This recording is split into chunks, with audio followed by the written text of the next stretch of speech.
अखिलेश यादव ने पहले कांग्रेस और फिर बीएसपी से इत्तेहाद के बाद यूपी में इंतखाब अकेले लड़ने का फैसला किया है। 2022 में यूपी असेंबली इंतखाब में एसपी अपने दम पर इलेक्शन लड़ेगी। अखिलेश यादव ने लखनऊ के पार्टी दफ्तर में मीडिया से खिताब करते हुए इसकी जानकारी दी। मुहर्रम का त्योहार है, गणेश विसर्जन है, इसलिए 2 दिन के लिए मैं कार्यक्रम स्थगित कर रहा हूं। मैं अगला कार्यक्रम 13 और 14 तारीख का रामपुर का भेजने का काम करूंगा और कहां जाऊंगा ये भी पूरी जानकारी प्रशासन को मैं दूंगा कि सरकार के दबाव में झूठे मुकदमे न लगाएं।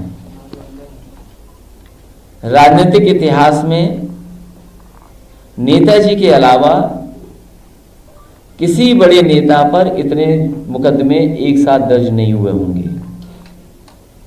कई ऐसे मुकदमे दर्ज हो रहे हैं जिनकी जानकारी किसी को है ही नहीं।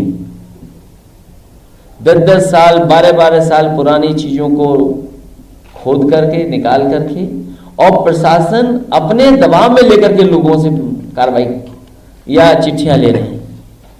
इसलिए अगला कार्यक्रम हमारा 13-14 का होगा।